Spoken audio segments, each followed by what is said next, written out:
Hi, I'm Nick. We are back for another Brew Methods video. This time we are brewing on an Aeropress picked out by Kaylin, who's our marketing coordinator.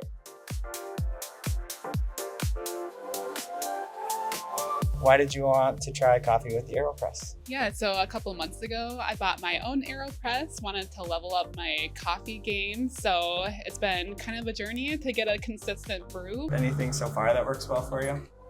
I think just having a timer going, just really being precise about the timing, getting the water temperature right, and also trying a few different recipes. So Kaylin, since you picked the brewer this time, I got to pick the coffee. So I chose Cosmic Bloom Coffee, who is a pretty special customer to me.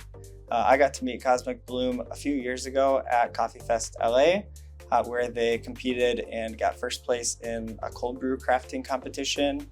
Since then, we've gotten to see them at a few different shows where they've competed in and won all sorts of competitions. So they're a pretty respectable roaster. And when they decided to branch off and start their own roasting company, they reached out to us for some tin cans. So I think that the can perfectly captures their essence, like their weirdness, their uniqueness. I do love the astronaut there. Yeah, it's a space cadet. So this is the peel and stick closure that they use to keep the coffee fresh. So this tin can they chose because they really specialize in doing pretty high-end coffees. And for that, they wanted a vessel that would protect it as well as possible from light and oxygen. So I think that they made an excellent choice and it looks unique also.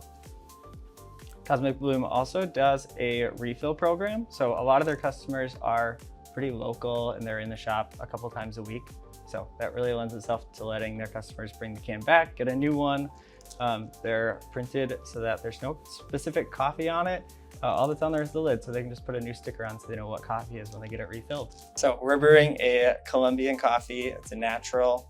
I think it's going to be pretty nice and bright, maybe a little bit of fruit, but also kind of balanced out by a little bit of cocoa is what I expect from this coffee. So we'll see if it surprises us. So the Aeropress is a bit of an interesting brewer. It is almost like a hybrid between a French press and a pour over. And I'll explain why in a second here. Smell good?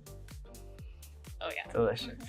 For our Aeropress recipe, we are going to brew with 12 grams of coffee to 220 grams of water. So we'll start by just weighing out our 12 grams. And then for the grind, we're going to use kind of like a medium fine grind. I usually actually use a little bit finer than I would for a pour over, just to get a lot of the flavor through. So the Aeropress, as you know, is really two pieces. And you can brew two ways. You can do it the standard way, which Aeropress recommends, which takes this and you put the grounds inside and then the water. I personally use a different method called the inverted method. So I set it up like this. Okay. And we will pour our grounds inside. So what makes this method different than the standard method? Yeah, so the inverted way, the rubber stopper is going to completely close it off. So when you pour the water and the coffee inside, there's no way for it to escape. I like to do a little bit of a bloom. And if you were to do it the standard way, the coffee kind of starts dripping through that filter right away. So we'll put our 12 grams of coffee inside. And for the water, we're gonna do 220 grams of water in total. So we're gonna start off by doing a small bloom, which a bloom is pretty much just getting a little bit of water on the grounds to wake it up essentially. And then we're gonna bring it up to 220 grams of water is what we want, which should be just about to the top. Once we get it full, I like to give it a little bit of a stir. That just breaks up any clumps that might be inside and gets the coffee agitated, moving around. And then we are gonna let it sit for 2 minutes. Right now, it's nice and easy just because it's completely closed off. There's no coffee dripping through. And it also gives us some time as this is steeping to prep our filter. So filters for the Aeropress are pretty nice and easy to work with, super round. And when you're doing it this way, just because we're gonna be flipping it over, it'll fall out. Oh, no. We will drop just a little bead of hot water on there, which will, one, rinse off the filter, but also just get it nice and stuck down. As this is going and it's steeping, the grounds are basically floating around inside, which gives it a similar brewing process to like a French press called a full immersion brew, meaning that the grounds are totally suspended. There's not like the element of time on them passing through the grounds like with a pour over. And that gives it usually a richer, fuller flavor. Yeah, with my Aeropress, I definitely notice. I used to have a drip coffee maker and I graduated to the Aeropress. Definitely a lot more flavor with this brew method. Yeah, I think the full immersion really lends itself to that. But it does also have some of the upsides of like a pour over that I like, in that it, instead of a French press, when you filter it out, it's just a metal filter that removes it, so it holds on to a lot of the like oils and really small particles that are happening in the brew, whereas a pour over passes through a paper filter, and that removes, kind of holds back some of those oils and like the finer particles, giving a little bit cleaner cup. So this is like the full immersion brew of a French press meshed with kind of the filtering of a pour over, giving a really nice full-bodied but still clean cup. So as we get closer to the time for us to press it, we can go ahead and flip it over, which this is the precarious part. Yes. But it usually goes well. It's also the fun part. So since this is in here, it actually creates a vacuum. So it won't fall through until we decide to give it the press.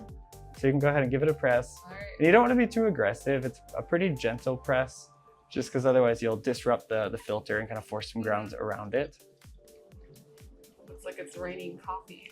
It is so beautiful how it drips through there. It's one of my favorite parts. Yeah. Awesome. And this is my favorite part of the Aeropress. All right, so let's go ahead and pour our cups and have a taste.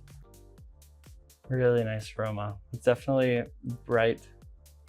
Yeah, it's got like those cocoa notes, did you say? Yeah, I can really smell that. That is a cup that I would drink at home. Yeah, it's really good. So what do you think of the inverted method versus the standard? Are you gonna try this at home? I think I could manage it, so it's pretty easy, and that's what I like about the Aeropress. Still really a beginner brewer, but I use it every day.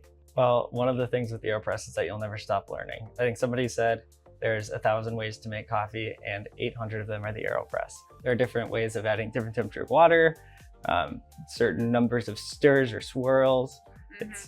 It is a brewer with many, many ways to do it. So this is by far from the only way to do it. This is just my personal recipe. Yeah, well, I think it works. Cheers. Thanks so much for joining us for another brew method. If you have a brew method that you'd like to see us do next, feel free to let us know and we'll give it a shot. So thanks so much. Roastar signing out.